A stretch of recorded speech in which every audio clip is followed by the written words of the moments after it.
Hey everybody, welcome to the POS Podcast, episode 119. Yeah, I'm at Saber's house again. I think this is the third time this year. Jackson's mic just fell. My king fellows are uncomfortably close at this point, you know?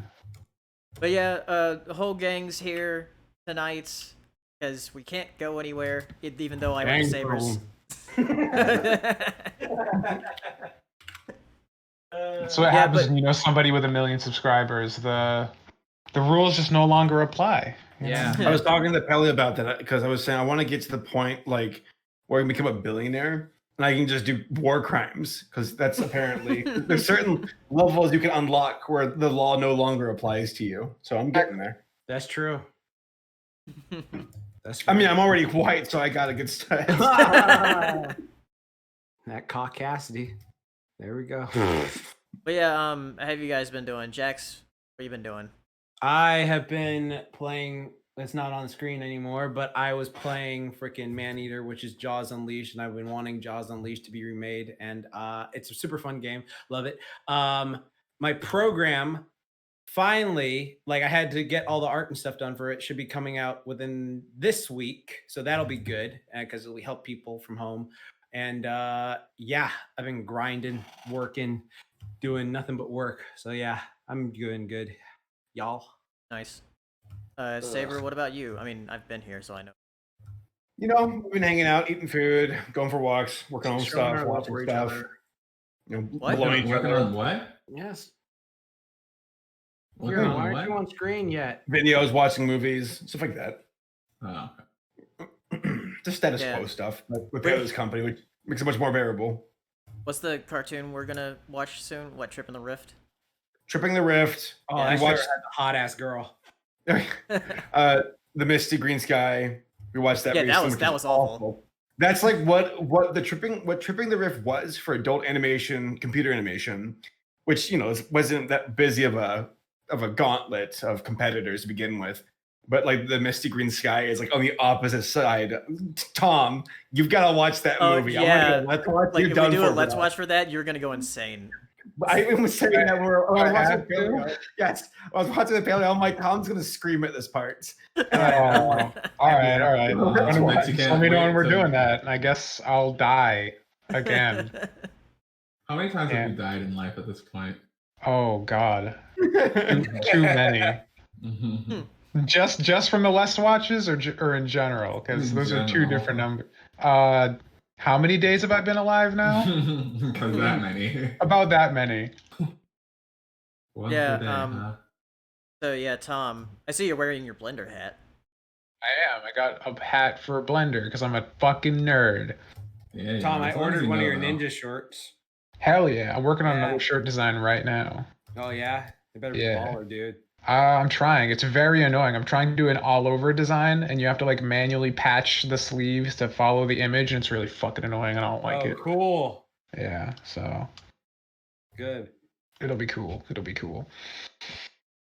Working on tons of projects, doing 3D. I started doing 3D sculpting yesterday. That was pretty interesting. There's like this course to make you do like this shark design, but like with like digital clay instead of doing like extruding Oh. boxes and stuff. That Oh, reminds nice. me. I've actually been You working are on a a nerd. video about the Walking With franchise, and Ooh. one thing they did with the 3D models, because they were going to hire ILM, which is the same company that made the special effects for Jurassic Park, but instead went with a local thing in Britain called Framestore, I think is the name of it.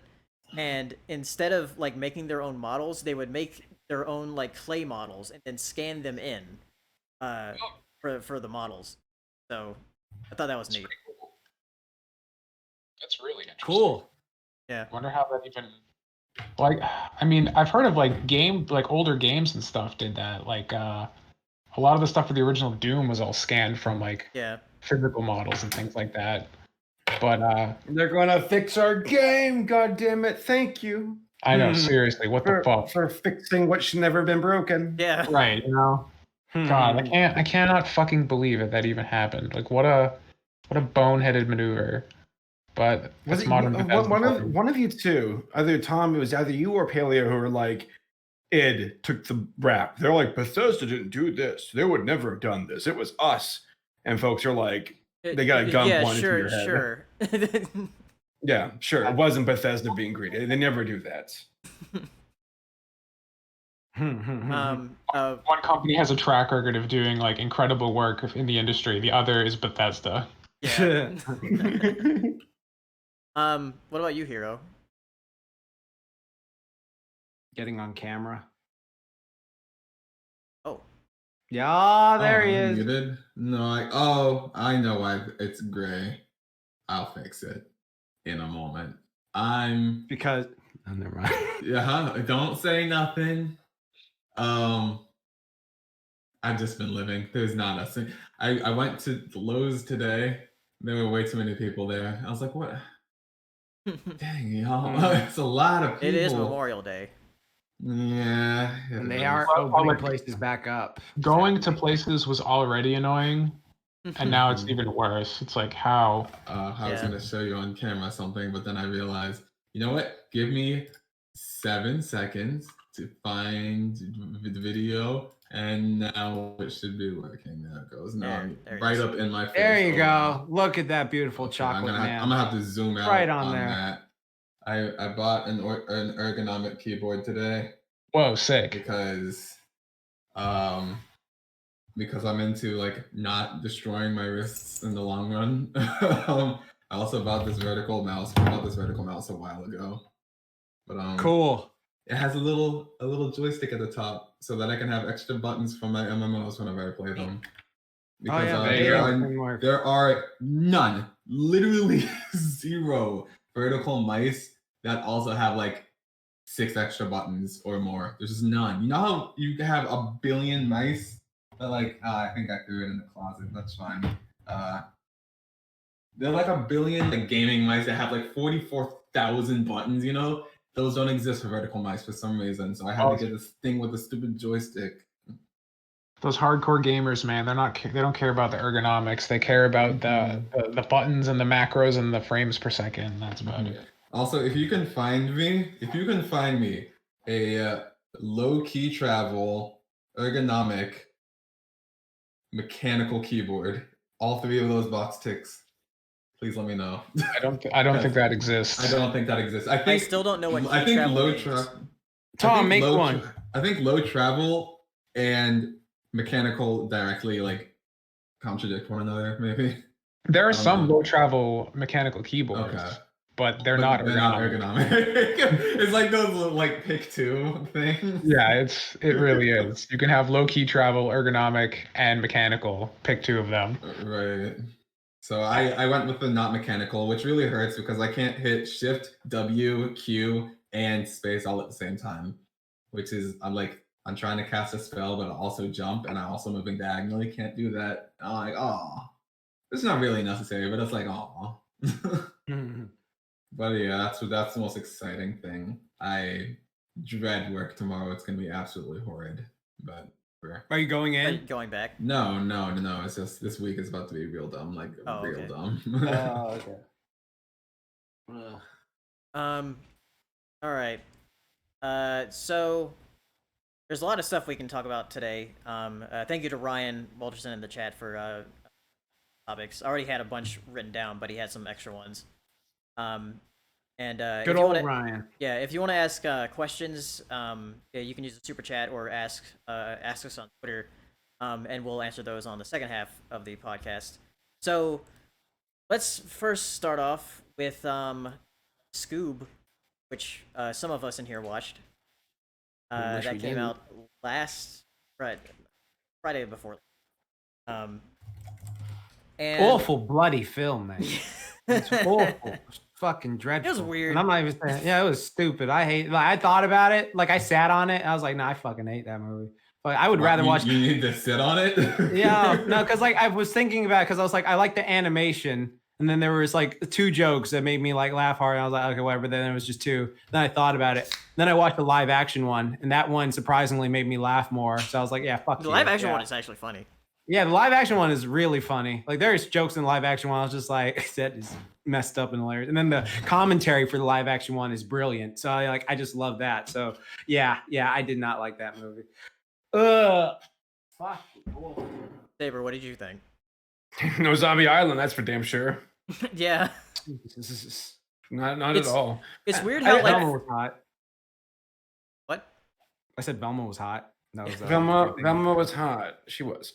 No, they really missed their mark because, like, I guess a lot of the personality that I remember from the original Scooby-Doo, I didn't really feel with these characters except for Scooby-Doo. He seemed like he was at least a little bit accurate. And maybe a bit of Shaggy, but for Fred and Velma and Daphne, I'm like, I'm not really feeling it. And it also was a bit of a bummer that they weren't really hanging out throughout the movie either. I don't know. I didn't like it. As soon as Simon Cowell showed up, I was like, okay. This is gonna be a bad movie, isn't it? Or not at least good. Well, he was in Shrek, and Shrek's a good movie. Yeah, but that was back 20,000 years ago. That's also when he was relevant. Yeah. Does he still do stuff? No, I think. he died. Okay, well, I mean, I can't think of it. Like, he doesn't do American Idol anymore, so it's just like, what is he? X Factor, right? Is that what he does? I don't even know if he's doing X Factor anymore. He might be done with that too.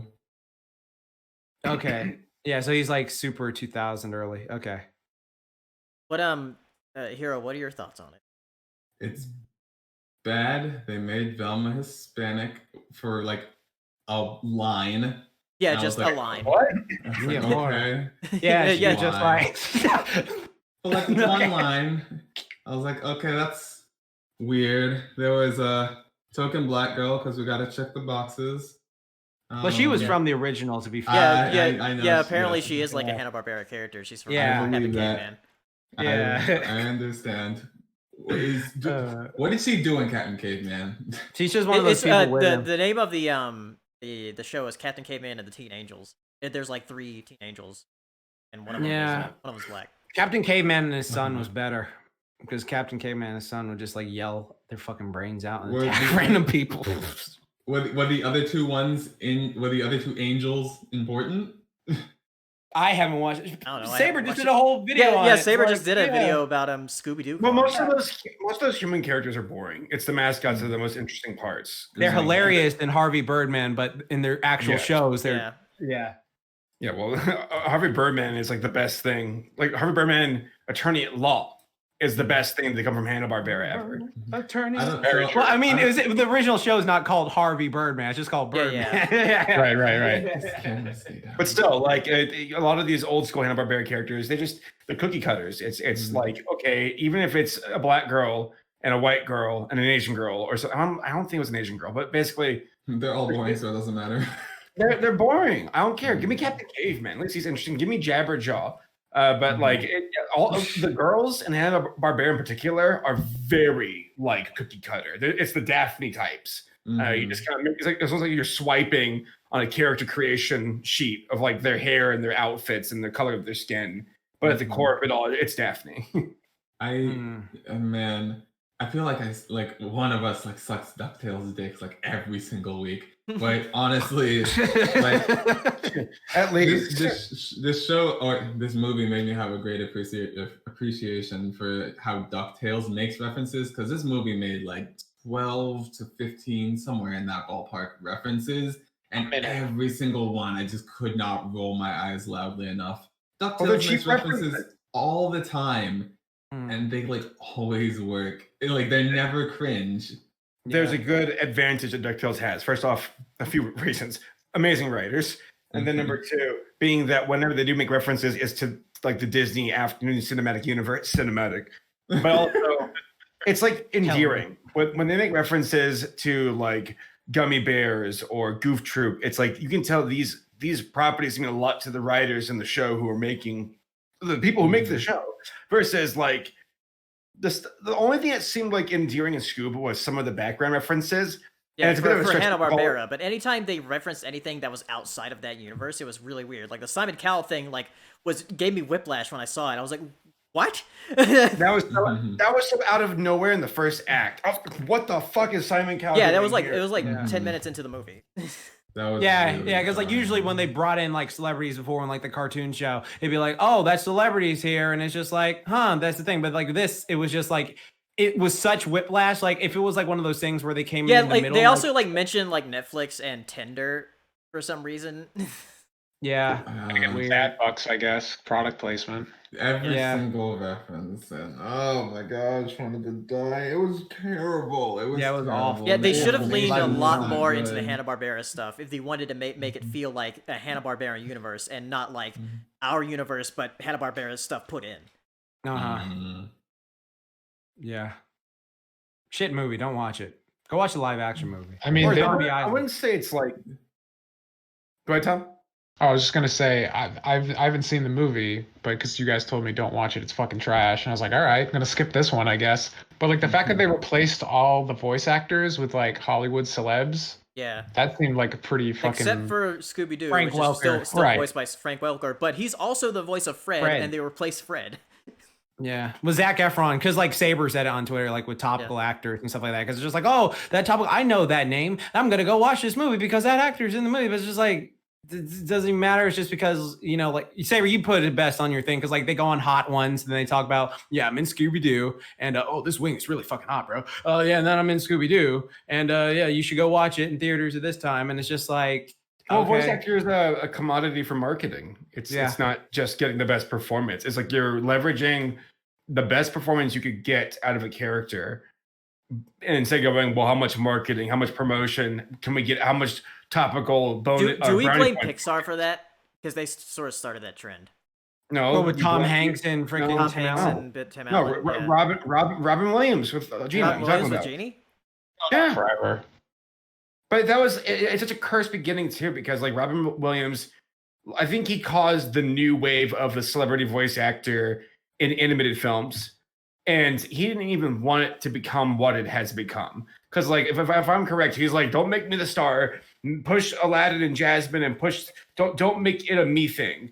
And I think Disney, if I remember this correctly, did not. They went back on their word. I'm sorry. When I said they did not honor his word. They went back on what they promised him. They pushed him. It's Robin Williams as the genie. And Robin said, like, I will never work with you all again, which is why he wasn't in the sequel. But then he came back for the third one. Yeah, he came back for the final movie. Because apparently Disney bought him a priceless piece of like art. They're like, we're sorry. And he's like, okay, we're good now. Yeah. But you could do that damn Bat movie. Pixar does a good job casting the A-listers. At least they know how to put them to use. Like I was saying, Billy Crystal as Mike Wazowski's great. Amy John Poehler Goodman is Joy. That works. They know how to cast. There are other studios who go, just throw them in there. Who cares? Dwayne Johnson is Wally. That's freaking amazing. All right, but yeah, Scoob. I didn't think it was a very good movie. Still better than the stuff that Saber makes me watch, but yeah. Move the goalpost quite a bit. So there's a bunch of release dates here. First, I'm gonna go over the release dates that aren't from HBO Max because there's a lot of those. First of all, there was a trailer for We Bare Bears the movie, which is coming out next week, I believe. Yeah, no, not next week. It's like in a couple of weeks, but it's gonna be June 8th. It's gonna be on a Monday. But yeah, they released a trailer and it looks pretty good. I'm excited for it. Is it like they're gonna hit me in the feels like that one episode? So is it like, well, it's obviously the burrito episode, yeah. It's obviously going to be like on TV still, but is it like, was it meant to be like what they did with they're doing the same thing they did with the regular show movie, where they released it digitally first and then they're going to air it on TV. Okay. So yeah, but it seems like it's sort of the origin of them getting into the cave in San Francisco, because like how they met each other as kids first, and then them getting to the cave and the people don't like them, so they try moving to Canada. Valid.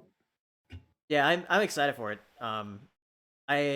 We might be able to talk about it next podcast, because it comes out on the next podcast. That same day. Cool. So that'd be interesting to talk about. The other release date, BNA, which is the anime from Studio Trigger, is releasing on Netflix on June 30th. Sweet. That one looks so good. Good. You people and your legal consumption of anime. That's yeah, cute. Tom. Yeah, BNA was pretty good. Yeah, it was. It was. Is it like finished now? It's done. Yeah, it was finished like a couple. Is it what, like a 12, 13 episode? I think it's like a 12 episode deal. It's pretty. I didn't know if it pretty was gonna be like the first like 8 episodes are fucking sick, and then it goes full Trigger, and nothing makes sense anymore by the end, and they just keep like making shit up, and you're like, oh, okay. That's and Trigger. Yeah, I did recently watch Promare for the first time. And yeah, with the Kamina ripoff movie. Yeah. Yeah, that was fun. How was that? Okay. Yeah, I liked it, and it's an insane animation. So. Oh, cool. That's actually specifically what I don't like about Trigger. I'm just like, how did we get here? What are we doing? Like, what's going on? I don't like. No, with Promare, it's more like 3D stuff. So. Extreme try hardness. Yeah. They're good. They're good like that. I appreciate it. Another release date is the next Muppets project, which is Muppets Now, releasing July 31st. That's that, I believe the one where it's like sort of like unscripted Muppets. Okay. So that comes out on Disney Plus on July 31st. And then something interesting that happened was Toucan Birdie is getting a second season, but it's going to be on Adult Swim, not Netflix. Yeah. Don't care where it is. Glad it's coming back. Yeah. Yeah. Fuck yeah. So it's going to come back in 2021. So. I hope Dakota comes back too. Do you think they'll have the same freedom to make what they want on Adult Swim that they had on Netflix? Well, they probably won't be showing titties every 25 seconds like they did on the Netflix one. Because, like, I mean, like the intro is literally like titties on buildings and shit like that. So I don't know if they can do that on Adult Swim TV. I mean, I'm sure they're just thrilled to be back from the grave. Yeah. But Adult Swim's pretty chill. But yeah, there's a certain level of freedom you get from streaming sites. I guess depending on which one it is. But I mean, better alive than dead. Yeah. Bring back spectacular fucking Not Spider-Man. All right. always, but yeah, I would say for the most part, just not always. All right, now for some HBO Max release dates, because there was a lot for things that are going to be. I'm only really going to go to over some animated stuff, because that's maybe what I hear about here. So Adventure Time Distant Lands, the first special called BMO, is releasing June 25th on HBO Max.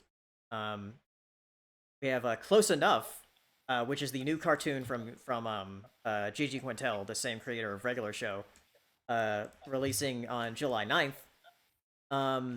The new Cartoon Network Studios cartoon called Tig and Seek, coming out July 23rd.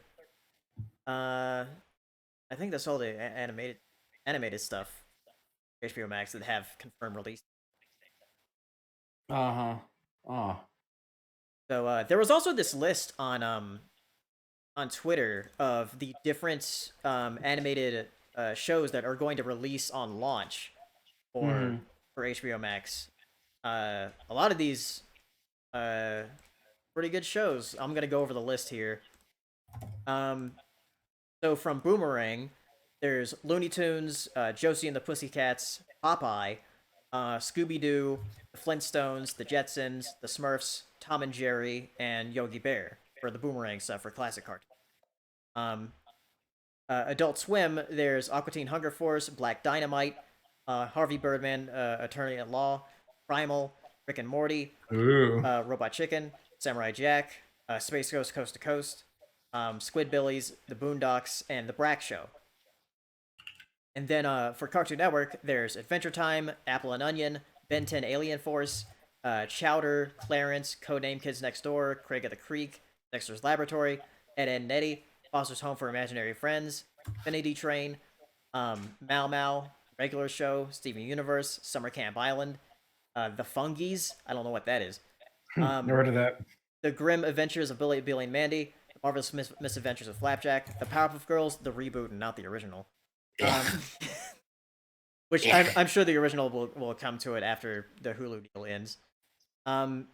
Tig and Seek, which is the one that's going to release later. And also for Summer Camp Island, it says it's going to be coming June. Victor and Valentino and We Bare Bears. So that's a lot of cartoons. That actually might be more cartoons than launched with Disney Plus. So that's interesting.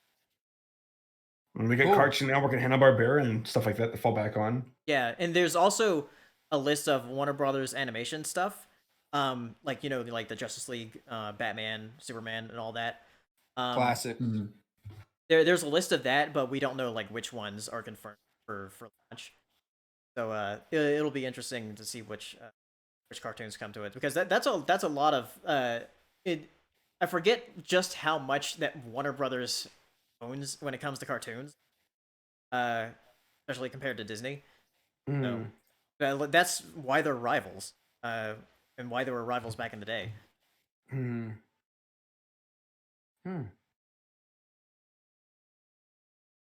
Hear Lammy's feet running around in the background. Yeah. So when's that Gremlin show coming out? Because that's the one I'm most there's not a release date for that. I think it's still in production at the moment. I really want to see that. Yeah, it's gonna be so good. But one of the biggest news to come out as far as like HBO Max stuff is they're going to make the Snyder Cut. Yeah, ridiculous. Not release it, make it. Yeah, I because feel bad. It didn't exist before. It's fucking incredible. God, we live in a world where anything is possible. This is great news. Yeah, so Spectacular Spider-Man can come back. We just have to get people to care about good things as opposed to caring about shit things that will still be bad. Yeah, that's the main thing. Like, because there's like rumors about like how this is gonna be like a 4-hour long thing. It might be cut into episodes. So it might still be bad. I always hate that when because one thing is like cut into episodes, like Final Fantasy 7. Yeah. I just don't. I don't like it. It sucks that we're giving like this whole backlash is like giving DC like the go ahead that like please make more dystopian, emo, dark, gritty, terrible superhero movies. The people are clamoring for it. So tired. I can't wait for more existential angst with Superman. I'm just glad they're doing it so the people who are hashtagging it all the time can shut the fuck up. Yeah. Like seriously, they've like brought it up on posts that had nothing to do with like Justice League. Yeah, they brought it on Looney Tunes post. They brought every WB post, every random post too. Just fucking stupid. But the thing, like, because like when they said this Snyder cut, since they have to make it, the fact that it's like going to be so vastly different from the cut we got, because like Josh Whedon went and like did his thing to try and Whedon it up, but it was like apparently like in the original thing, like Superman when he came back was supposed to be like a bad guy or some shit like that, and then he was being controlled by Darkseid, and then Darkseid was supposed to be acknowledged, and then they were gonna have more stuff with Cyborg before like he got turned into a robot, since we just saw Cyborg just in this thing, like but like they had like footage of him running and shit like that. So I mean stuff like that is interesting, but it's getting like I don't think it's gonna be good. It's not gonna be good. There's nothing that's making me go, oh my god. Like I feel bad for Ben Affleck. You're saying like, oh that shit nearly killed him, like with him like in the back of his car just like get like drugged out, and it's just like oh my god, just it's whatever. I mean if they post the Justice League cartoon, just watch Justice League. Yeah, watch it. Watch the cartoon. Watch the DC anime movies. That last movie they did was pretty badass. So there you go.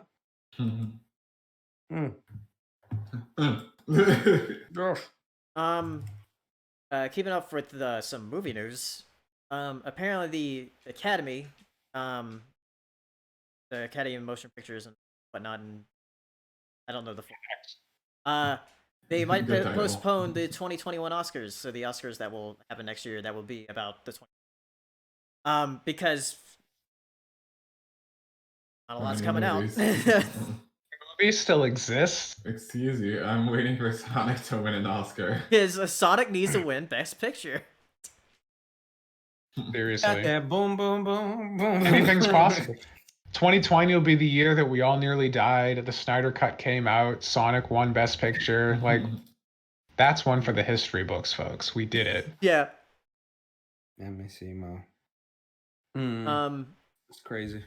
So yeah, the fact that they're not having the Oscars is just proof that they don't want an animated movie to win. I get it. I see. I got that 2020 version. This wouldn't be the first time they've skipped a year though, because they did like in the very beginning, when not as much stuff was coming. Dang. Some other movie news that is relevant to me, because it's about Jurassic World. Is it Jurassic World? Yes. The producer of Jurassic World Dominion says that Jurassic World Dominion is like the final thing in the Jurassic World trilogy thing, but it's not the cinematic universe. Yeah, but it's not the end of the franchise. Like he said, it's like the start of a new. It'll never end. Yeah. Which I am happy about, because I don't know what it is about the Jurassic Park franchise, but I have never been disappointed. It's like that one thing for me where I'm like, I'm a fan. I'm just a delusional fanboy of it. So I know what. At least you admit to it, though. Yeah. Yeah. So when they cross over with the Fast and the Furious franchise, that'll be like amazing. Yeah. Brian the dinosaur, we family now. And then Blue's just like, and then they fucking go, and then just like, yeah, let's take down the government. I want that Lego Jurassic World now, because like, Legos has the deal with Universal at the moment, so you gotta do a Lego Jurassic World, and you can have Vin Diesel come in with the Fast and Furious cars that are made out of Lego. Yeah, there you go. Great. There you go. Put it down right now. Is this what you wanted? This is what I want. How many Fast and Furiouses have you seen? Who, me? No, Paleo. I've seen. I was like, one. I've seen 3 different. More ones. than one? Oh god. Have The Rock come in, or what? No, his name in the movies, whatever. Oh god. I watched it and I was like, all right, they sure went fast. Pretty furious. Damn. Yeah, and I know, Ryan, there's a Lego Jurassic World TV show. I've seen the special. I haven't seen the TV. You saw the special? You saw Emmett? Emmett? That's not. That's not my Emmett. All right. Moving on to video game stuff. Tom and I actually talked about this on a podcast he was doing. About the PS5 tech demo with Unreal Engine 5. Video games. Yeah, it was pretty cool. I'll be back later. I'll be playing a good video game. Fuck you. Jax, you're the PlayStation guy. You right. Oh shit, you right. Yeah, I'm actually wearing my PlayStation shirt. Is it backwards compatible yet? Only It's with backwards PS4. compatible with select titles on the PlayStation 4. Fuck that. AKA Man. I don't give a fuck. Fail. Yeah, I gotta be, before you even start, I gotta be completely honest. The games on the PS4 are great. The PS4 sucks. I hate the PS4 so much. I cannot wait for there to be a new PlayStation. But it's you only gotta wait a few more months. It's because I play fighting games, and when you're at a fighting game tournament, it is just awful. Just awful. What's so bad about it? What, the way that you have to like connect your controllers and disconnect your controllers and connect to a profile whenever you want to play 2-player games, it's just like such a waste of time. And like, oh my gosh, and like, well, this is, to be completely fair, this is also a problem on the PS3. It was just like wireless controllers. Like when 2 people go play their set, if somebody didn't disconnect the controller correctly, somebody could be like winning their set, like. And then somebody just hits like the home button and it's like, great, well, we just gotta restart now because some stupid idiot didn't disconnect the control. I think the thing that drives me the most insane about the PS4 is just like, it seems like minuscule. Like every time it happens, it's just like, why is the system this way? It's like when you plug in a second controller, it should just work, but you have to sign into a thing. It's like, why? Yeah, that is annoying. It's very, very frustrating. And also, I have a problem with the controllers, the battery life. Make the battery life better if you could just turn off the stupid light all the way. Yeah, that's one thing that I think they took into account, because there's no light on the back of it anymore. There's more like a glow in the front. What was that decision about? Why would you not just let people turn the light off? Yeah. Like tracking for motion tracking stuff. Wasn't that why was that ever used? The thing that never was used, yes. I mean, I'm just the messenger, man. It's like the third generation in a row that we tried this motion tracking thing, and like Switch uses it. Good job, Nintendo. You use it. No, they use the gyroid and the motion tracking. I don't know who uses that. Yeah, but as far as this tech demo goes for Unreal Engine 5, because this is also for like all console games, because stuff will be starting next year, so we probably won't see any games actually use it It'll be a while. Yeah. But it has some interesting technology in it. Tom, if you want to explain some of it. Yeah, so the big two things, I mean, they showed off Unreal Engine 5, supposedly running on a PlayStation 5. So, right off the bat, locked at 30 frames, sad face, we're never going to get 60 frames baseline on console. It'll never happen. Give up the dream. It's never going to be a real thing. It's never, you're never going to have it. Even before the console even comes out, they're tempering everyone's expectations. It's 30 frames, and it wasn't 4K. It was 2880 upscaled to run this demo. But like the two big things they were showing off in the demo was Lumen and Nanite. So Lumen is a way of doing like real-time global illumination. It's kind of like halfway between like standard lighting in games right now and like NVIDIA's RTX stuff with their ray traced lighting. So you can dynamically adjust, and like light will in real time on like a global scale interact with the geometry of the seeds and stuff. So it makes lighting look prettier, which I guess is cool. I don't care too much because like I don't know how many people pay attention to the realistic bounce effects of lights in their video games. Usually you just try and shoot people in the head. But what do I know? But I'm sure people will find creative ways to do it. Like if you watch the demo, they have like this like they're in this ancient ruins, and they open up the like ceiling, and all the like light beams come in and like cascade off of all the statues and stuff, and like, oh, it's pretty, it's cool, whoa. So that was pretty interesting. And the fact they can have that running in real time on hardware is something that you can't really do right now. Usually you just kind of like bake the lights into the texture and pretend that there's lighting, even though there really isn't. So that was pretty cool. But like the really interesting thing was Nanite, because like normally to like make a video game asset, what you do is you sculpt something at a really high detail level, and the geometry that makes it up is like a fucking mess. It's like unable to be animated. It's so dense, like a video game couldn't run it in real time. So it's kind of useless. So once you've done your sculpt and you've got all the really intricate details, you have to redo it at a lower resolution, which is called retopologizing. And so you make a lower version of the mesh, and then you kind of use your initial sculpt to like bake maps, like normal maps and bump maps, to give it like the illusion of that detail that's not actually there. And that's how like video game assets are made. And then there are things called LODs, or level of detail. So like the further away you get from something, it like replaces it with like an even lower version of the model. Because like once you get really far away from like a rock, you're not going to tell that it's just basically a square in the distance with like a brown pixel on top of it, you know? That's where you get like pop in, right? Right. So like when you have like pop in, like in Final Fantasy VII, this is the example we talked about on the podcast, when like you're running around the environment and all of a sudden like a sign will turn from a blurry mess to like legible. That's an LOD swap. That's when the level of detail in the texture changes as you get closer to it. And because we're kind of running into the barrier of like hard drives are really slow trying to load these textures, like if you move through the environment too fast, you'll get close to the object before when the LOD swap becomes noticeable.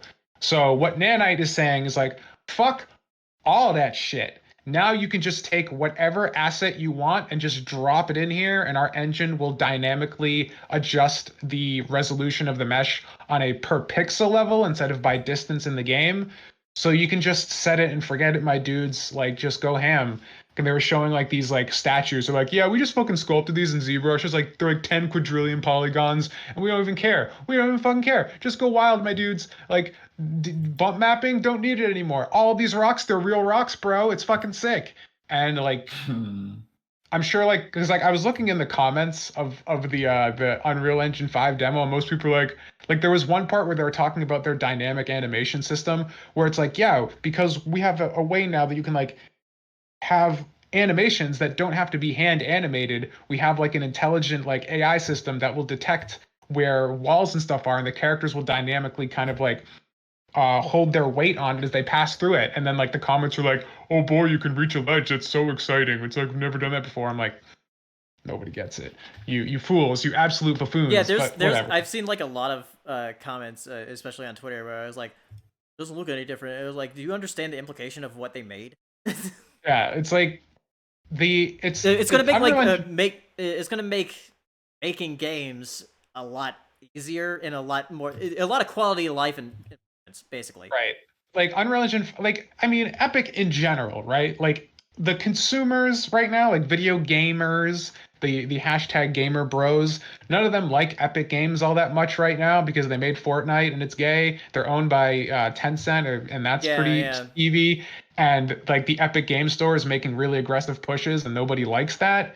But developers love Epic Games because their store gives them way more money. They have a bunch of really good policies that help the developer side of the equation. Like they just rolled out a thing recently on the Epic Store where like if you run a sale on your game and someone has bought the game within like a certain amount of days, Epic will like refund the difference on them to like make it people more confident to buy your game because they have basically buyer's protection now and stuff. So they're doing a lot of things on the developer side. They're trying to court devs more than consumers. I think they're probably like their long game seems to be, if we can make the people who make games happy, they'll make stuff for us, and then the mindless consumer zombies who are pitching a fit right now will still want to play Call of Duty, and so they'll come to us anyways. So they're kind of playing a long game here right now, I think.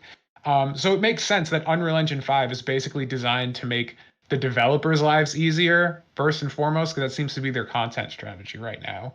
But if you can just take a high resolution sculpt, do nothing, and drop it into a game, that's a game changer. That's like tons of time saved. And it just means you're going to get much more detailed game worlds because you don't have to do all these kind of like hacks and tricks to make it look more detailed than it actually is.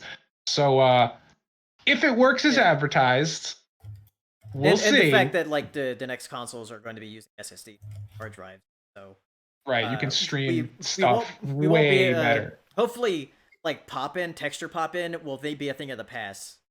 Right. Hopefully. Yeah. We'll see. We'll see how. I mean, because again, this is still years off. So like, you're not gonna like buy your fucking Halo Infinite on launch and be like, "This poppin', they lied." Because like, first of all, it's not even made with Unreal Engine 5. Yeah. And second of all, it's gonna take a long time for this stuff to kind of like trickle down into actual consumable products. And it's like that for every generation, where it's like it takes a couple of years before we see something that like actually looks like it belongs in the. Indeed. Like, I think I didn't really see anything that really impressed me that came from the console side until I played of War. So I hadn't had a PS. I think the first game that really impressed me next gen wise was probably something like Bloodborne. Bloodborne looked pretty good. Mm-hmm. I mean, it wasn't like super fucking amazing. Like the physics, FromSoft's never been very good with physics, but just like the model and aesthetic is pretty great. So, like it. All right, another game thing before we go on to Q&A. Something for me specifically.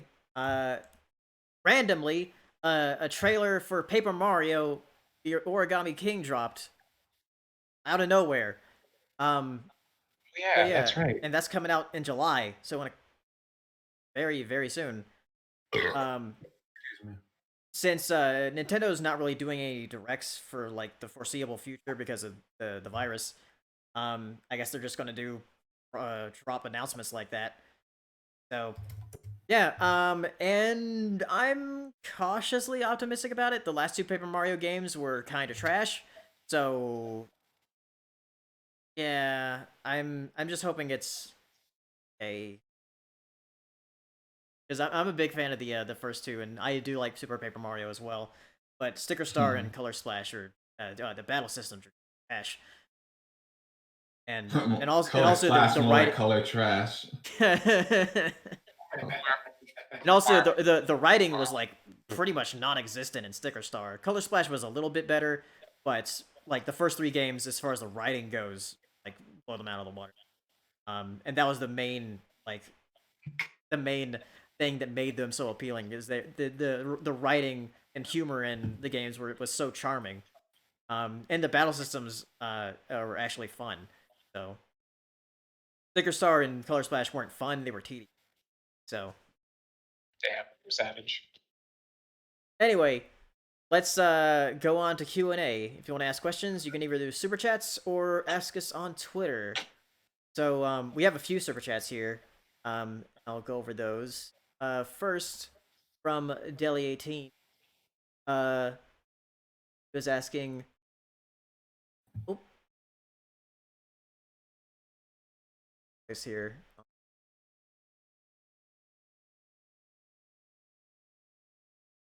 All right. From Deli18, your pros and cons for Rotten Tomatoes and IMDb. No, I don't use those. Just in general. Yeah. Pros, it lets us see corporate meddling. Cons, everything else. Cons for Rotten Tomatoes is that you give it a yes or a no rating, which is not enough information at all. Yeah, they need to stop doing that. Just give us 5 stars. Like, out of the 5 stars, I can make an assessment. That's why I really missed the Netflix thing of like loved it, really liked it, fucking hated it, shit like that. That was great. It is literally both a pro and a con.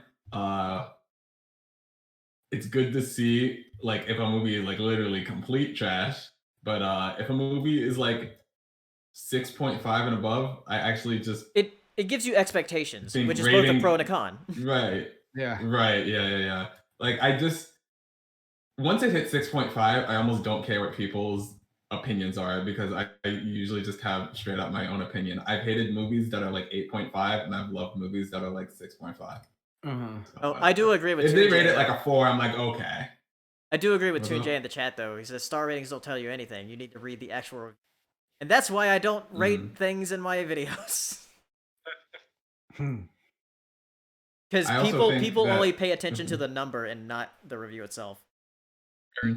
I also, because IMDb effectively has a 100-point rating system. It is 10 point, but there's decimals, so it's 100 point.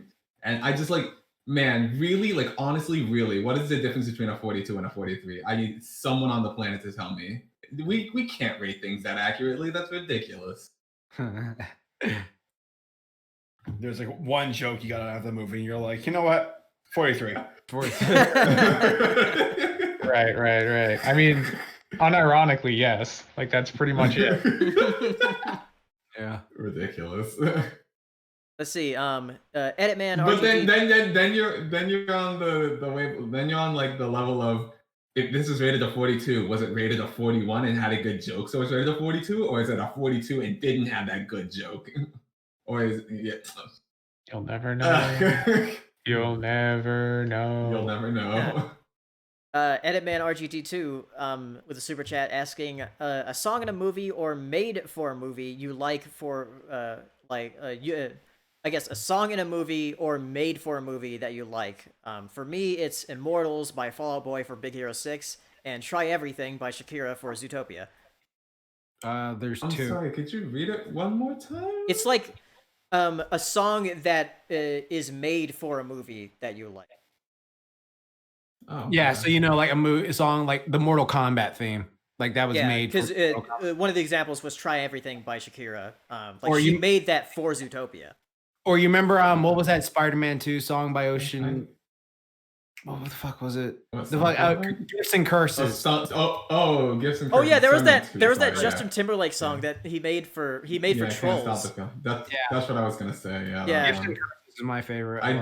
I do really like Gifts and Curses by Yellowcard though for Spider-Man 2. That is a very freaking good song that no one knows about for some reason. They don't have it on the iTunes thing. It's not on iTunes, it's not on Spotify, it's not on any of that nonsense. Why? Like, you cannot listen to that song, but it's so good. It's so great. You can listen to it on YouTube. That's the only way. Right. YouTube to MP3 because we are pirates. Tom Saber, you have one?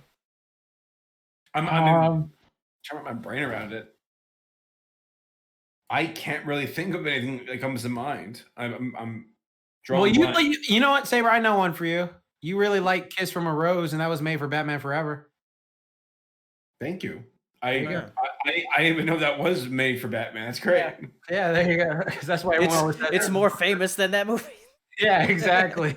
You watch that freaking music video, it's just like Seal singing to Batman. Did you know that when his nose? And Batman's like fighting his cape around. So it's just like. I love that song. That song is so good. Yeah. That's love making music right there. One that was actually made for Spider-Verse and didn't release until like months after was To the End by Elephant. That was like Gwen's theme. What's it called? To the End by Elephant. Was the Sunflower song made for Spider-Verse? Yeah, it was. Yeah, it was. They had a whole music video for that. Yeah, that's a great song. And you let me in It's not in that key, but you know, whatever. Next super chat here from Malik Webster with $20. Thank you very much. This is coming out of left field, but I felt I should share a little. I was on the verge of suicide in the early 2010s, and the Brony fandom saved me, specifically you guys. I just wanted to let you know that you guys do matter. Oh, thank you. Oh, great, dude. Awesome, dude. Help you keep killing it, man. You're freaking awesome. You rock everything. Like you're a man. Yeah. You just had to say. I did. You know, it's one of those things where my fucking mouth was like, "Why the fuck did you say that?" No, that's not what I fucking meant. That is not what I was gonna let it go. I was gonna let it go. You know, because I was like, no. You know what happened? This is literally what happened. I was like saying the words, and then I was just like, "What the fuck did I say?" Then I looked at all of your faces. Then I saw Saber Spark's face do that eye thing. And I was just like, "Why the Saber? Shut up, Saber! Shut up, Saber!" And then like I was just like, God fucking. I'm like, you're beautiful. You are amazing. You rock. You rock. No joke. I looked over to see Hero and then Tom to see who's gonna react first. I didn't mean it like that, God damn. I swear to God. I can't be completely professional. Thank you for the super chat, Malik. Yes. You rock. And we're glad you're still here. Yeah. The one who said that? I don't know. Yeah, Malik Webster. Yeah. Glad you're still with us. No. Absolutely. I'm gonna hit y'all in the chat. I swear to God. I swear to God. I was feeling a bit nostalgic yesterday when we me and Saber were watching the last of the clip shows that they released for ponies. So yeah, pretty much the 2010s was ponies. That ponies ruled my last decade. There's all right, another super chat here from Enigma Prince. So Scoob apparently introduced a Hanna-Barbera cinematic universe. So how would all of you want to see it properly handled and fleshed out? Redo it. Harvey Birdman. Harvey Birdman movie. Let's do it. I don't know if they should or just should not do that. Probably the latter, but at the same time, the reason I'm saying they shouldn't do it is because a lot of those Hanna-Barbera characters, I'm just going to be real, are very boring. But then at the same time, that gives it a great platform to, redo them and make them interesting. But I don't trust anyone to do that. What was the question? How would you remake the Hanna-Barbera? How would I remake? How would you want to see it properly handled? Scoob introduced. Well, at this point, I feel like the cat's out of the bag with these cinematic universes where they have an agenda. It's not really being done for creative reasons as much as it is just trying to increase your brand awareness. That's why DuckTales. Here we go. DuckTales is like the good child of the family who we brag to the other kids about. But no joke though, when they started springing all the references and they even started including other characters in the show, it's like this is all out of the goodness of your heart to make something that is fleshed out and organic and fun and it's actually advancing the story and giving me a laugh. It felt good. It felt natural. And they didn't have to do that. There was no reason why they had to. So I see what they did. I'm like, this was unexpected but welcomed. But for Hanna-Barbera, like the Scooby-Doo thing with like Captain Caveman and Whiplash, that just felt like it was being forced. So maybe the TV show could do it with the Jellystone thing. Maybe they can start. I'm excited for the Jellystone thing. I just feel like so many of these Hanna-Barbera characters, they're just like completely different in every single way. At least like with the Marvel Cinematic Universe, they have one central theme, which is that they are superheroes, you know? But like Jabberjaw and like Top Cat's part of Hanna-Barbera, right? He has the Hanna-Barbera. And like Snagglepuss, like what do they all have in common? I don't know. Can you do all animals, I guess? Can you get away with Snagglepuss today? Damn. What? Because it has the word puss in it? No, because like he was a very effeminate gay man. And he talked like this. And there's no better time. I think I was about to say I think that's exactly why they would. Yeah, right now. Snagglepuss is gonna be in Jellystone. Okay. Well, because I didn't want that the way he. Okay. I guess they're all animals now that I think about it. That's their commonality. I want my gay pink panther. Is he a panther? I don't know. He's a cat. Yeah, they're all animals except for like Flintstones, Jetsons, I got it. Scooby-Doo. What's up here? Just make a Beastars, but with all of the Hanna-Barbera characters. Just do that story again for the Go ahead, Yogi. Bite me. Enough. Freaking Boo Boo comes out with a gun. Oh, like that freaking short film that came out in 2010.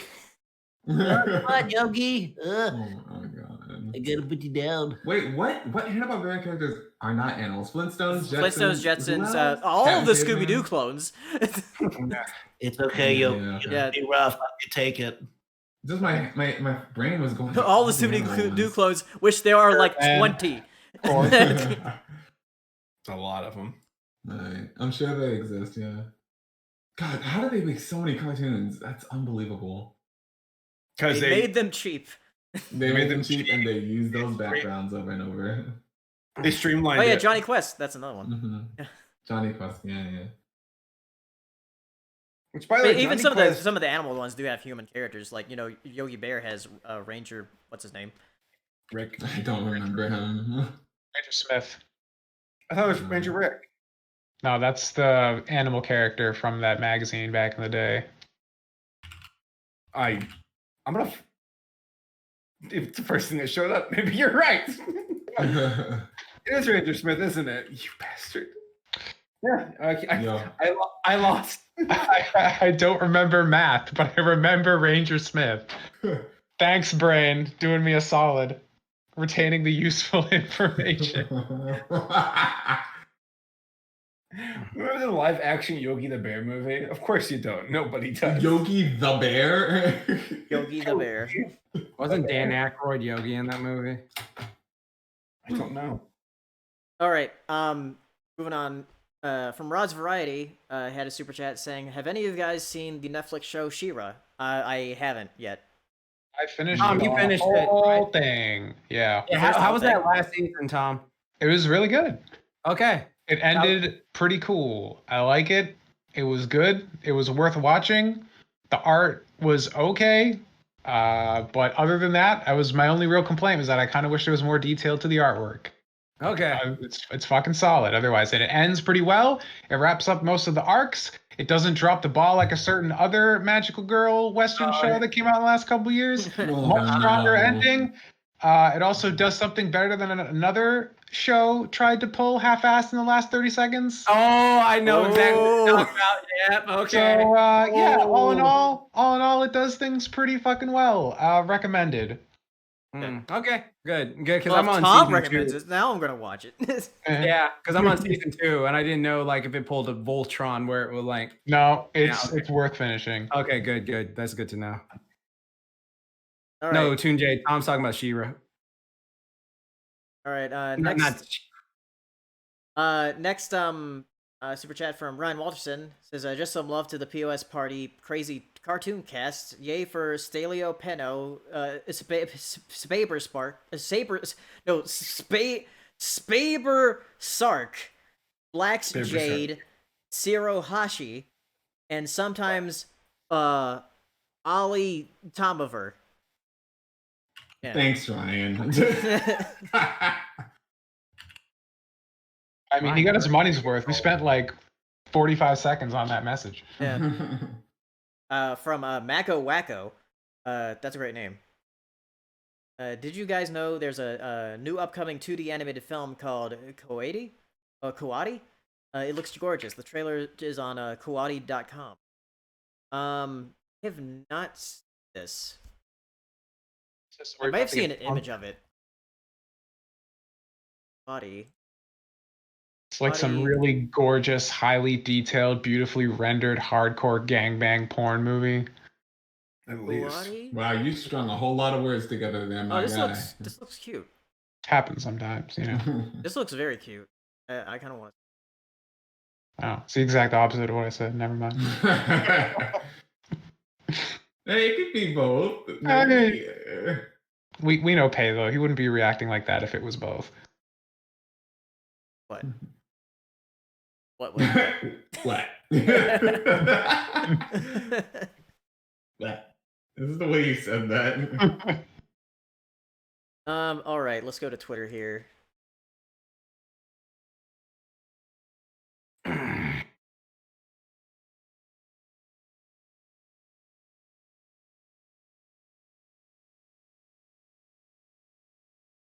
Okay.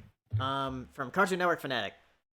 Question for Saberspark. Could you do a review on the Drawn Together film or Tarzan 3D from 2013? I think you actually watched that.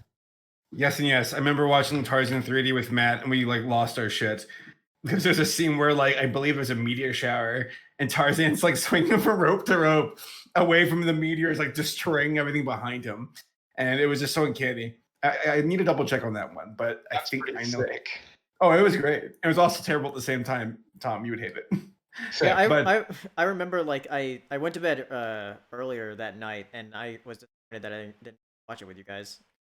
It was rough. It was rough, and there's really weird interactions between like the modern girl who's like Jane who meets Tarzan. I remember Matt and I were just ripping into it about how she's like, "That's your dick between your legs" or something. I don't know, but Drawn Together though, I want to do a full review of the series of the movie.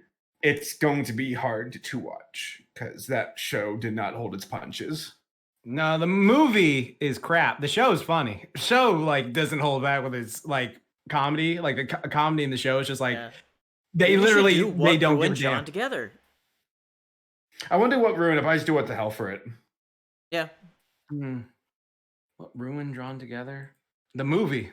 That fucking movie's terrible. That was hilarious. I rewatched the show like I watched that show all the way through because it's only 3 seasons. Like you can like burn through it like that. Like I think I've rewatched it like twice since like 2013 with friends, then 2017 again. So yeah, like that show is like hilarious. It just it's really effed up. Like that's the only problem with the show. The movie is just garbage though. Garbage, yeah. Got a super chat here. Another one from Malik Webster asking if any of you were into it. What are some of your favorite visual KJ rock bands?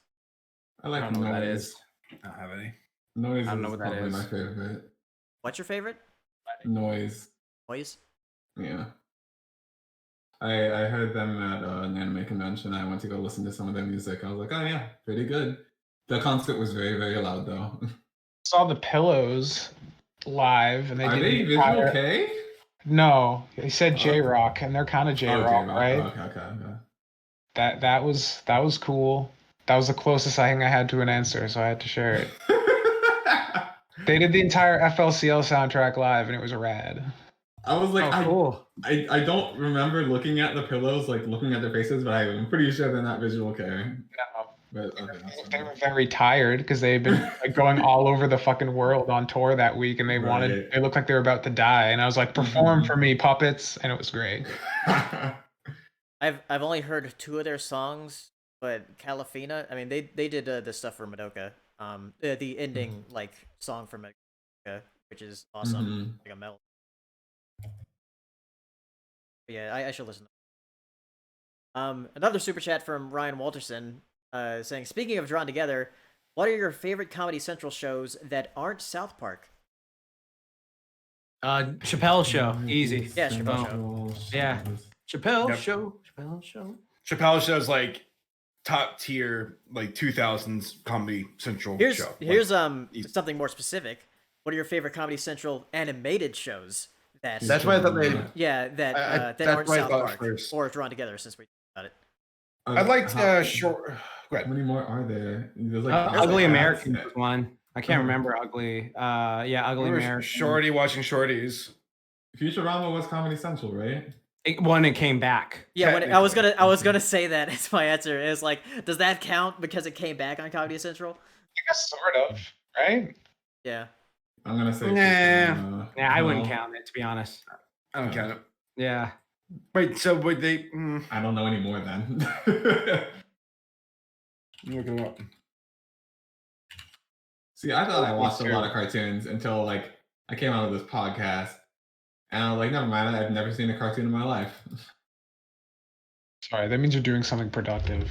Oh, that's right. Dr. Katz on there too. Yeah, Dr. Katz. Yeah, Dr. Katz was on there as well. They didn't really have a ton of really hard hitting. I mean, South Park, of course, but like that's really it. They didn't really have any big hitting like animated shows outside of like South Park, Drawn Together. Oh God, it escapes me. Who can forget the classic Lil Bush, man? Oh my God! God, yes. Man. And when I saw like, which is better, the Little Bush or that weird Donald Trump cartoon that came out? I was about to say it's like the same thing where it's like, here we go again. Where's Lil Obama? Never happened. Wasn't he when a Little Obama showed up? He was like the athletic kid. Oh man, I never watched this. Moonbeam City, was Moonbeam City cool? The aesthetic. Oh yeah, that was pretty cool. I saw a few episodes. I should watch more. But yeah, that does have like a really cool aesthetic to it. I'm gonna give Moonbeam City the nod just because it looks cool and that's all you need to impress me. What if I recall, Comedy Central was like throwing down with MTV with their animation. I need to look into that. There was an interesting thread on Twitter about how that was them competing over adult animated stuff and how it was very short-lived, like rivalry that ended with nobody caring about either. Yeah, Malik Webster mentioned that Mars Reviews reviewed all the Comedy Central cartoons. I think he also did all the but yeah. I think MTV had better ones. Or I'll get back to you on this one. I'll get back to you on this one. This is interesting. All right. Another question from Cartoon Network Fanatic on Twitter. Also, who do you guys think is the most cute and adorable cartoon character? I know I have one. I'm trying to think My of Little it. Pony. Fluttershy. Who from My Little Pony? Smolder. Smolder? Yep. I would probably say Pinky. Pinky's. Fluttershy is the most adorable thing to me. From My Little Pony. Nope. We're just a bunch of bronies, my guy. Just from anything. The ponies are adorable. Yeah, Fluttershy is freaking adorable. I'm kind of surprised you're not mentioning Adventure Time characters because I always thought that Sweet Pea was pretty adorable. Like, despite he's adorable, but he's not. I think he is. He's on his own friend. Like, I think he is. I think he is. I know he's a big giant, but like there's a certain that's like the juxtaposition to it all. That's what makes it so cute to me because he's so innocent, but he's a giant. Well, shoot. I would protect the shit out of Smolder. She would protect you. What you talking about? I know, right? Yeah. Fucking fine. I'm gonna say Naru from Barakamon. She is adorable. Excuse me, cartoon, not anime. Yeah, there's a whole discussion about why they're Completely. the other day. Anime or cartoons made by people on the other side of the world. It counts, you motherfucker.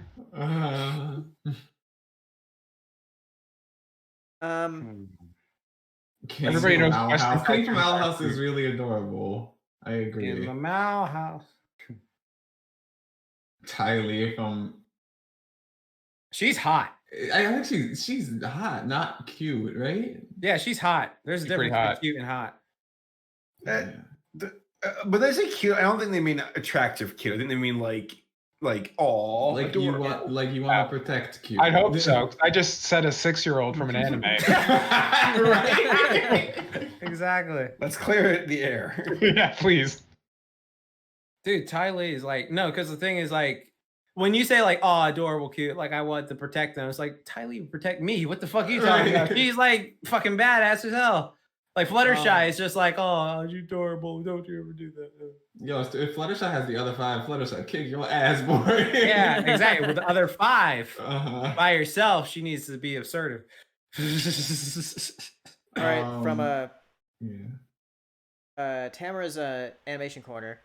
What do you look forward to for the next animated film and/or series? Since next week we'll be at the half year. Wait, is the half year at the end of June? At the June. end of June, yeah. June. But, the half year. Anyway, I mean, I'm looking forward to the Jellystone cartoon. Also, I got- Adventure Time special. Which I think there might only just be this year and then like 2 for that. So, and oh yeah, the We Bare Bears movie out soon. That'll be fun. I still haven't seen all of We Bare Bears. I usually only watch it when like I eat dinner. I'm like, oh, I'll catch up with We Bare Bears. I'll just watch an episode. I'm eating dinner. At one time you sit down to watch We Bare Bears, you just have me eating a burrito, and then you just start crying. Yeah, because I think like up to season 4, it's on like all 4 seasons that have completed are on Netflix now.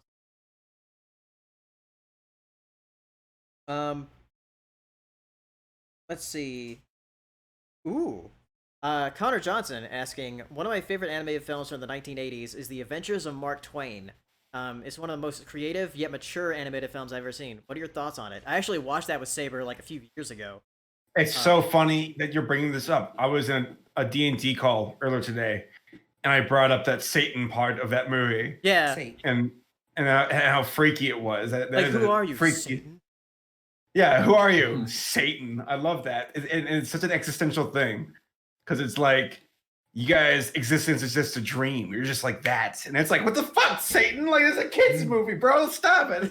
He's like raising clay people out of the ground, making them fight, kill each other, and then he like his face gets all contorted, and he like smushes them and just like wipes everything out. And the camera goes to the kids, and they're just like horrified, like, oh, and they leave. It's great. It's such a huge tone shift in the movie. It's like massive. so weird. Yeah. Massive tone shift. Yeah, Tom, I think you'd like it. It's super weird. Well, pretty sick already. Yeah, it's a claymation movie. The Adventures of Mark Twain. I'm adding that to my list right now. I might review that one. Yeah, it's super weird. I know you mentioned it in one of your Top 10 videos before. Yeah.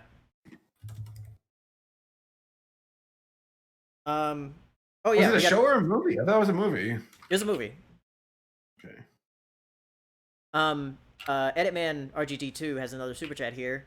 Says favorite androids / humanoids in movies, cartoons, show, anime, and gaming in general. 2B, there you go. 2B from Nier Automata. I thought it was not to give be. this man a glass of water, like anytime. Yeah. Whoa, hold on. I'm confused. I thought it was another chick. So is it 2B or not 2B? Oh my god, shut up! Kick him. I can go Kick him upstairs. from his own house. Kick him. Literally. Yeah. Seriously. Favorite androids or humanoids in movies, cartoons, shows, anime, and gaming. All of them. Okay. Oh, jeez. Robots are different from cyborgs. They are. Thank you. Wait, so we're talking about androids and cyborgs and robots, or is there a technicality here? Just androids, so they have to. And that's So I guess they look human, but the robot on the inside. So you can't say Android 17. And 18 At least that's how I technically- define it. Yeah. So- Okay, so no cyborgs, just only android. Yeah, But what is so- a human? What does a humanoid constitute? Is a humanoid a cyborg? Humanoid is anything that's human shaped. Yeah. But not, it has to not be human at its core. Right, not a human, but usually not a machine. Well, it could be technically a machine. A humanoid just means anything like bipedal with like our general proportions. Yeah. So are humans aren't humanoids though? Yeah, No, I we're guess just technically human. they are. I guess. Oh yeah, we're that humanoid. that golem in what is it, Somali and the Forest Spirit thing? Mm-hmm. Well, I mean, man, I'm gonna really use World of Warcraft as my definition here, but humans are humanoids in World of Warcraft, so Yeah. For the sake of the question, I say let's just do androids. I would say. Yeah, just androids. Oh, he said cyborgs can count. There we go. Okay, so cyborgs can count. So Android 18 and all of them can count. Okay. Good. Okay. Wait, Android 18 isn't an android? No, she's a cyborg because she was human made into with synthetic. Right? Like they fucked I it thought up. I Yeah. thought she was like okay. No, she was human, and then she got like augmented, so she is a cyborg. Like they fucked it up in the translation, so it's just like, yeah. Oh. Oh, there you go. I'm There you to go, think of, people. I'm the worst at these kind of questions, so you can't. think So of does the Jenny answer. count? Jenny Wakeman, She's a robot. XJ9. Yeah, she's a robots don't count. She's an android, right? But she's a robot. She is a Android. robot. She is an android. She's Yeah, but fully it's- synthetic, isn't she? Yeah, she's fully synthetic. She doesn't have like any like humanoid like. If you're fully what synthetic, constitutes you're a an robot. android? Oh, okay. Yeah, An there was android actually. is a Oh my robot god. with a human appearance, like literally, like word for Is word. I that it? promise. Yes, I literally looked up this. Well, word she doesn't before. look all that human. She has like fucking Terminator boomerangs on her is head. an android. I would Yeah. say probably Genos, like for all these questions. I like Genos is a cyborg. Yeah. Yeah, cyborgs count. Yep. Adam Jensen from Deus Ex is pretty cool. He never asked for this. Cosmos from Xenosaga, that was a cool android. Had like these could materialize Gatling guns out of nothing and fucking shoot shit. That was fucking dope. RoboCop's fucking badass. The OG Oh yeah. one. Dun, dun, dun, dun, dun, dun, dun, dun, dun. That fucking theme song's awesome. Yep. David, do you have one? I'm honest. I was trying to think of some. Android or cyborg? I mean, What is- there's Genos from One Punch Man. Godzilla. I like Uber Jason Jason X when he turned into a cyborg in space. That was cool. Does Genos count? Yeah, He's a cyborg, so Cyborg. yeah. because we're doing Yeah. androids or cyborg. I mean, his hero name is literally Demon Cyborg. So, how come Japanese people have cooler names than we do with like their stuff? It's like Blossoming Knife Thrower or Kate Baldy. Kate Baldy. Kamen Rider Black. That's another great android cyborg guy. Minari Kotaro, when he gets fucking augmented, becomes Kamen Rider. Man, that was fucking sick. So good. Watch we- Kamen Rider Black. It's dope 80s shit. We got another super chat here from Malik Webster. The Saber, I know you don't review anime too often, but what happened to Manglobe, Gynex, or Gonzo? They have very interesting stories. I don't know any of those, to be honest. Not ringing bells. The honesty. You have 1 million subscribers. You have to know everything now. It's in your Isn't contract. Gonzo a Muppet? Yeah. Gonzo Muppet. It's not ringing any bells. I'm so sorry. I'll look into I know it. Gynex. I don't know the other two. I'll look into it. All right. Let's see. Back to Twitter here. Hunter Johnson, do you smoke pot? Nah. I hate it, but no. I Drug dealers are dorks. Don't even talk to them. They did decriminalize it in Virginia though recently, which I think 5 years from now it'll be federalized, like across the board. We're good. So we'll see. I think we're getting closer. It's something that like none of the candidates for running for president are mentioning. Really, they're like, yeah, just don't talk about it. Don't be for it. Don't be against it. Just leave it alone. Mm-hmm. Another one from Austin asking, what would you say are some of the most mature animated films ever made? The most mature? That's a saber question. Oh, it's not. you have a review on Pornhub, boy. Yeah, Pornhub. What does that make you think about mature? talk to Talking about mature, like because there's two ways you can go with this. You can do like mature content or like mature as in like like I'm an adult and I can consume adult, like okay. I definitely took it as like that kind of mature. In that regard, yes. But even in that regard, I motion towards Paleo Jack's point of view. I say Princess Mononoke is pretty mature. Like for both the content and the themes. Grave of the Fireflies. Grave of the Fireflies. Oh, what was the question? I'm sorry. I was what is the most mature animated movie ever made? Grave of the Fireflies. That is serious. The answer. It's actually the answer. He's not wrong. This is no longer an opinion. Yeah, I mean he's right. Yeah, that's it. Good job. Yeah, talking about an atomic bomb wiping out people and them suffering from it. Yeah, it's gonna be hard to top. There was that My Life as a Zucchini was surprisingly mature. I was not expecting. Yeah, it was. I'm trying to think of some other ones here.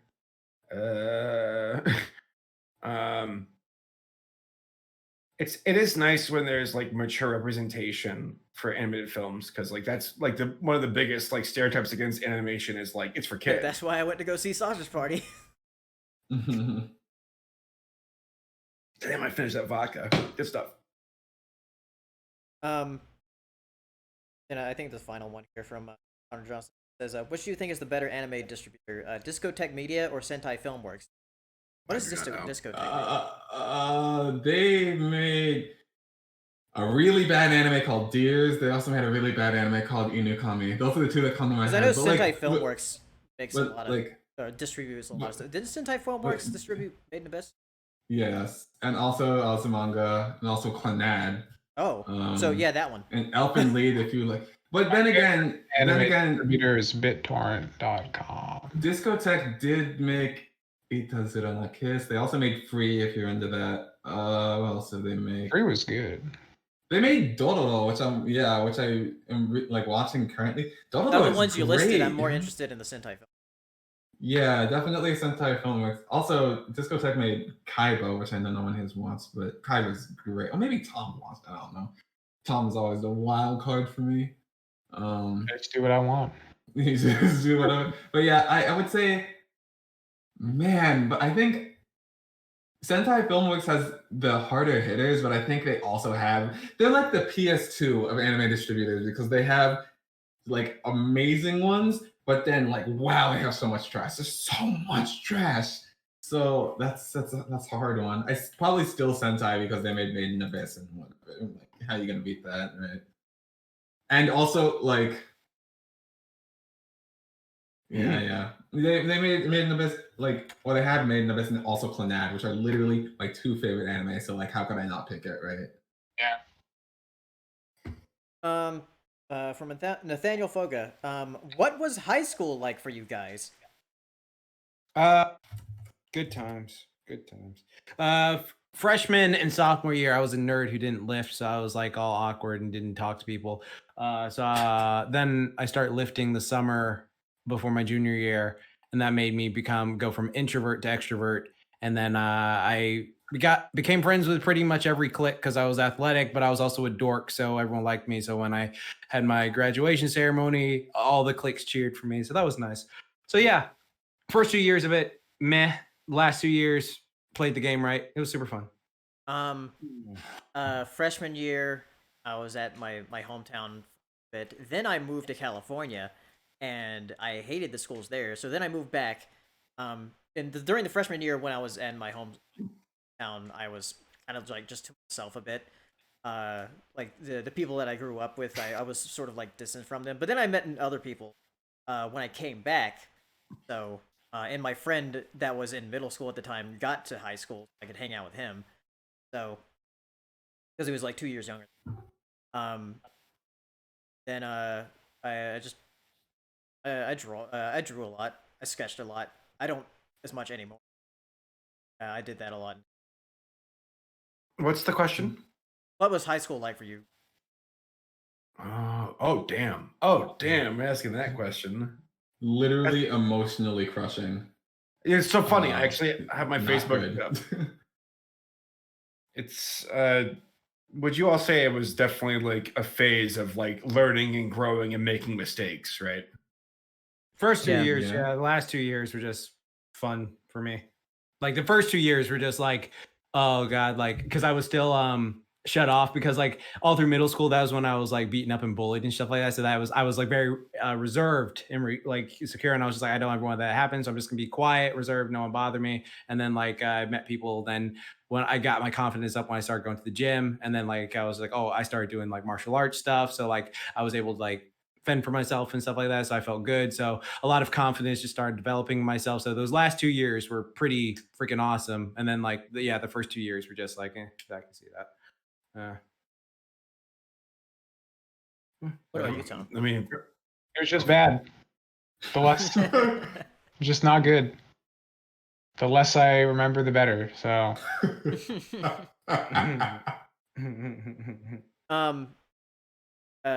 super chat from Wolfman98 asking, how long have all of you been doing YouTube? Or I guess had a YouTube, whatever. I don't do that. You have a YouTube channel, though. I do. With stuff on it. It does. It has thousands of views per video. Yeah. Glass, the Hero Sashi's YouTube channel. Yeah. How long have you been doing? Doing implies continuing to currently. If you still have a YouTube channel, you're still doing it. You're still gaining views. Is that how it works? Yes. So Yes, it is. 40,000 years from now, when my YouTube account is still not shut down, I'm still doing YouTube even though I've long left this planet? Yes. Mm-hmm. Okay. All right. Here's gonna possess the body of like some alien. Sorry, I haven't made a video in a while, guys. That's actually a very interesting point. What happens to channels that like YouTubers die, the channel continues on to accrue views? So money just sit in their YouTube account if no one's there to claim it, and it's just free money? I think YouTube gets it. Yeah, YouTube gets the money. YouTube already takes money they're not supposed to have anyways, so I don't see so why. they'd probably take the money and get it to... Yeah, what happens to dead? Like literally, do you mean like dead or dead? Do you mean like people who die? Like there's that one guy who's who passed away sadly, and the people still upload on his channel. Like he still gets subscribers. Yeah. He passed away sadly. I think like a while ago. And dude, that was back. But what about like further into the future, like 100? Like if you just die if you're. Well, I guess like where does that money go? Does it just go to the probably family of the person who like probably the just go to YouTube? Probably just goes to YouTube. Yeah, it's like eventually eventually all your work will just go into the public domain when copyright expires, and I'm sure YouTube will just start collecting because they're hosting the content. Yeah, pretty much. Mm-hmm. Pull your videos now. No one answered this question, by the way. Yeah, like how long have you been doing? We're talking about like what does YouTube do after you die? Made my channel in 2007. I uploaded. Sorry, he's crazy boy. And then started to upload videos like video essays in 2012, and then started doing what I do now for animation stuff like Outside of Ponies in 2015. I uploaded my first videos on my first channel in 2006. They're all gone. They've been destroyed from the face of the planet. Sure. Paleo dragged me into the cesspool in 2012, and it never stopped in one degree or another, even though I would love to escape. I keep getting pulled back in. How did Paleo drag you to the cesspool? Like I told him to do the Applejack video. Yeah, we were talking about Applejack, and he's like, "You should just make a video about this, so I don't have to listen to it anymore." And the rest, as they say, is a terrible downward fall that I've never recovered from. I haven't heard them say that before. That's interesting. Lammy just fell when you said that. No. Do you have power? It's Lammy for you. Power of Tom.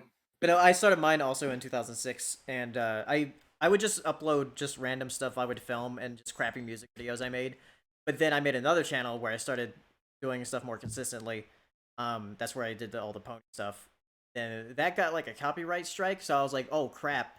Not like a notice, but a strike. So I was like, oh crap, I better delete all my pony stuff and make another channel. So I did that. And that's where I have my channel today, which I started. Nice. I think mine started in 2007. Let's find out. Let's go all the way back. Mine started in 2009. I made Mario Paint covers of music. If anyone knows what Mario Paint is. Fuck yeah. That's what I did. Nice. They are very unlisted. No one asked me about them. Okay. We need to make some more sick Mario Paint beats. Never promised. Damn it. Wait, for me, 2006, because I wanted to see this video of two girls kissing and it was age restricted, so that's why I made it. Yeah, that's literally why I have a YouTube channel, people. And then 2010, I would upload random stuff, and then like I met these goofs, and then like that's when I started uploading. Just I started uploading a bit beforehand. Like I was just like, oh, I'm ponies and I'm a buff black guy. Oh, look at this trope of my character, and then that was the whole thing. And then I started Tough Like the Tunes in 2013. Start Would That Work Out in 2016, and there we go. Nicholas Walker has a super chat asking, have you guys seen the Pixar short Out on Disney Plus? And do you think Disney won't on LGBT representation by hiring LGBT creators? Yeah, me and Saber watched that a couple days ago. The short Out. I mean, I would hope they hire LGBT people, because if not, that's discrimination. So that's against the law, I think. Yeah. Talent. They're rich enough to not be bound by the law. We already discussed this. Well, I mean, I think Mike from Red Letter Media nailed it on the head when he said we called them passive progressive. Passive progressive. Yeah, that's like the perfect word for it. They're just they'll throw breadcrumbs at people to say, and get the headlines they need, and then pull it for the overseas release, and that's just that's their MO, and they're gonna stick with it. This is being a short. It's a different format because it was a big cinematic movie in like China or Russia or the Middle East. Yeah, you're right, absolutely right. But being a Disney Plus short, they can I guess even make it specifically where it is to certain countries on the streaming sites. Right. And that way, you're right. You're fucking right. These fucking cowards, upload it everywhere. God damn it! Here I was literally about to give them the benefit of the doubt, but fuck them. It's all about money. Until sucking dicks on the street becomes completely cool and profitable, Disney won't do a thing. Be the change you want to see, Saber. Paleo, we're going to the streets. Malik Webster asking, favorite pony musicians that are still doing pony music? Who is DB Pony? Doing pony music? No, he's not still doing pony music. Does anybody still do Does that? anyone still do it? Like legitimately? Prince Whatever had that Solidarity music video last year, like when the it had with that was good. Prince Whatever. But did Matt actually stop doing it? Because he uploaded that song with the car. Oh, he did upload the song. Yeah, that's what I'm saying. Like, did he stop? The song with the car. That's how I know it. It was just like the car driving. Still driving. I don't know if that was specifically pony related. I thought that was more just about the video. Just the song. Oh, I mean, that was just like the icon for the channel. Thing, okay. Not really pony. Really, what was the last pony song I listened to, y'all? It's been a hot minute. Swagberg. Like 2014 is probably the last time I listened to a pony song on purpose. Legitimately, Pinkie Pie Swears Sunshine Celery Stalks is like, I love it. I love the sound. Like, everything after it was just a mistake. So Gap raised the bar a little bit, but didn't he that appear? Like he appeared like a millisecond. He's like, "Hi guys, alright, bye." Yeah, recently, like he released a song. Yeah, I know. Yeah. What else would you expect from So Gap? No, I remember reading something on like a pony subreddit a few years ago where people were. So Paley and I interviewed Sogap at a convention 2012 called Camelot Gardens, and in the footage, like it seems like I'm being obnoxious, which only happens a lot. But I remember talking to him about it, about how do you want to do this panel for us to interview, because he was incredibly uncomfortable. And we watched those, and oh god, Ricky Gervais clips of how he and Carl Pickleton and all of them had that energy going back and forth, and how like basically we made it to where it was comfortable for Sogap. But to the viewer watching it, you think that he's not getting a word in edgewise. And in the comments of this Reddit thread, they're like, fuck Saberspark. Fuck him. He's talking over Sogap. How dare he? This is the one time Sogap got to be in a panel and Saber's talking over him. And I'm like, you fuckers don't know he wouldn't have been on the panel unless he had it that way. So it looks bad. But apparently you can back me up. Yeah. Remember Sogap being like, I don't want to do this unless it's like this. And it's like, okay. Also, fun fact, he was a communist. He told us that. He's like, oh yeah, communism's the way to go. And with the way things are going right now, I'm like, maybe he was right. He went back to communist China. Can we just transform the question? Because I really, like, literally, I don't listen to pony music anymore and haven't in a hot minute. Can we just say what our favorite pony songs are? What is your favorite pony song? I don't know. Swag by Swagberg. I fucking love that song. I feel like I've said an answer to this before, but I just forgot. I'm really curious what chat's favorite pony songs are. Like from the show or from fandom? No, from the fandom. To me, like the ones that you always like go. For me, the ones I go back to are always like, of course, the Sunshine and Celery Stalks. Of course, Discord, just because Tomb does that, like, you know. Oh yeah, that one remix that Fuzogs did. Oh yeah, make it special.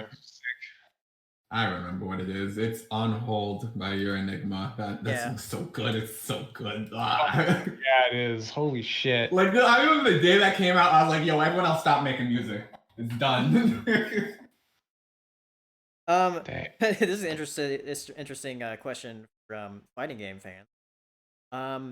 Thoughts on them's fighting hers dethroning Smash Ultimate at EVO's new lineup. Also, how quick will Ultra Instinct Goku get banned in tournaments? That's hilarious. Them's fighting hers didn't really dethrone EVO, or it didn't really dethrone Smash Ultimate. It's just that Smash Ultimate's online is terrible, just bad. And they have to have games that have rollback netcode, because rollback netcode is the only reliable netcode that you can use to have a bunch of people from different parts of the world challenge each other. So they picked the 4 games that have rollback netcode, basically. So it didn't really, I wouldn't call it dethrone, but it is cool that TFH will get its time in the spotlight. Weird that it's because of a virus, but like, I've seen people it was like, oh, cool, like this game that was originally a pony game is gonna be in the biggest fighting tournament in the world. So, also, I have not actually looked, because I've been playing TFH, so I haven't had a chance to look at Ultimate Instinct, Ultra Instinct. Don't you dare under freaking! Dare you, hero? You've been watching the damn show. You gotta get it right. Oh my god, I messed up for like 1 millisecond. Ultra Instinct Goku. I haven't watched him yet. As of right now, it looks like he can just whatever through neutral, but I'm sure like he has a weakness. I doubt that they'll put in a literally busted character. I hope that he's just pure busted. That'd be amazing. Yeah. Because they want that game to be tournament viable. It's very clear. They keep making new seasons and balancing it, so I doubt they would put in a busted character. I don't know if it's true, but it looks like when he walks, he can ignore neutral, but if he dashes, then he can get hit by projectiles. I'm not sure if that's true though. But I'll take a look and report back to you guys next week if you next week if you ask again. Look, it's just accurate to Goku's character. Don't be mad. Get good. Look, okay. So if you want to talk about things that should be accurate, Jiren is on the bottom of the tier list. Yeah, that's and so like that's base still like literally Vegeta in like episode 34. That Vegeta literally the best character in the game. The best character in the game. So don't tell me about accurate. I don't. Saiyan Saga Vegeta is a goat. He earned his right. All right, he is a beast. Saiyan Saga Vegeta is honestly one of the best villains in all of Dragon Ball, and he's fucking amazing. What Beerus is one of the strongest characters literally currently. Yeah, currently he's lower mid tier. Yeah, fuck him. He deserves it. Fucking ramen ass. Wow, you got some feelings? Yeah, I don't care if fucking Beerus show up. I'm a cat and I'm fucking OP. Shut up. Imagine caring about Dragon Ball Super. Fuck Super. Funny. It's just a bedtime story. Vegeta's reading bra. That's all it is. All right, back to Twitter here. From Ozzyall. For Paleo, are you doing a first impression video of HBO Max? I might do that this week. I did bring my camera here, so I might go after it comes. Watch some stuff. See if the interface is good and if it runs well on your everything. Does everybody here like pay for those things? Am I the only one who just sails the high seas for literally everything? Oh, come on, Luffy. It's not that bad. Yeah, it is. I gotta find the one piece of media that I'll pay for. I haven't found it yet, but maybe someday. One Piece is coming to Netflix, people, so you have reasons. Are they putting all of it on there? I'm not sure. I know they're putting like a good chunk of it, so it's just like, oh, people get something to marathon for 800. Streaming ain't paying for streaming. Exactly. Then from Brandon King, what Hanna-Barbera cinematic universe movie would you like to see next? Some examples would be Quick Draw McGraw, Showdown at the HP Corral, or Yogi Bear: The Great Picnic Basket Heist. Hanna-Barbera. Harvey Birdman, just a movie. You know what's weird that the Flintstones got a live action movie, but the Jetsons got one. Don't talk about that. They did Betty. But the Jetsons got a pretty average animated movie. Yeah. I took me a moment to think about that one. Yeah. I don't know, man. Every time I look at the Hanna-Barbera shows, I'm like, oh, they're so boring. To me personally, it's a Johnny Quest movie would be fun. It'd basically be like Indiana Jones. That's a good answer.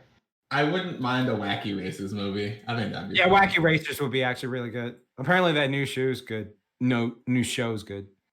Oh, is there a show? Yeah, there's a show that they put on Boomerang because like nobody cared about it. So Boomerang ring. Right, let me see.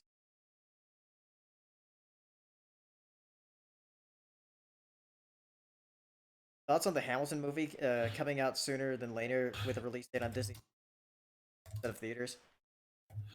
Cool. Hamilton? Yeah, the play. I saw it live. Because I have the YouTube money. Actually, no, what the fuck? No, someone paid for me. Because would you pay for yourself if otherwise? Yeah, I would. I want to see that play. It was a good experience. I liked it. That's what you gotta do. If you're like me and you're too fucking poor to see Hamilton, you just gotta watch Hamilton the anime on YouTube because a bunch of people did a bunch of animatics of every song in anime style. So you can just watch the anime and it's better anyways. Really? Yeah. I have no idea what Hamilton is, but there's some animatics of it on YouTube. A bunch of fans just made like fan animatics. Hamilton anime. They should just make an anime for every single play. That'd be great. They wouldn't actually. They wouldn't actually do. No, they wouldn't actually do that. But it would be cool if they did. Yeah, Little Shop of Horrors as an anime. That'd be fucking awesome. Oh my gosh, the lame as anime, boy. Please. All right, I got a few more questions here, and then we'll out. From Ozzyall, did you guys know that Christopher Nolan's Tenet movie is still coming to theaters sometime in July? Thoughts? Like it's still gonna be in Really? theaters. What Yeah. is? Christopher Nolan's next movie called Tenet. It's that movie with the I think it's the guy from Black Panther or something. Not the main guy, but someone. Yeah, I feel like- forgot his name. I feel like Christopher Nolan's the kind of guy who, like, if the entire country's still on lockdown and he knows he's gonna make $0, he's still gonna release a movie in theaters because, like, it just has to be done. You have to watch a movie in theaters, even if it's just him in the theater being like, I did it. I made my movie.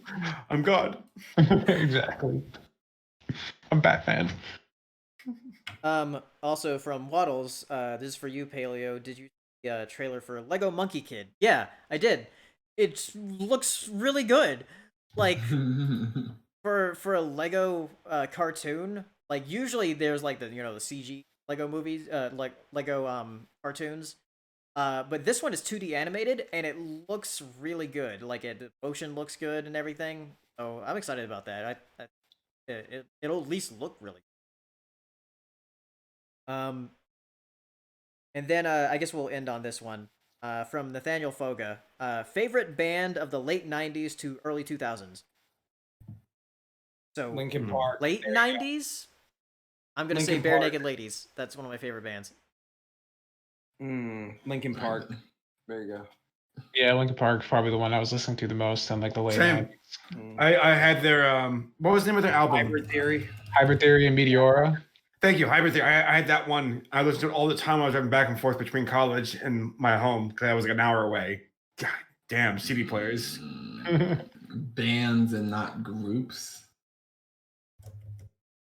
What's the difference? Yeah. Bands play instruments and groups don't necessarily play instruments.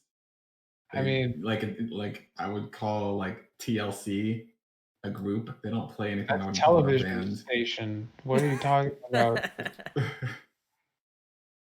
Okay. Bands, I don't know. If I could say groups, System of a Down? Wake up!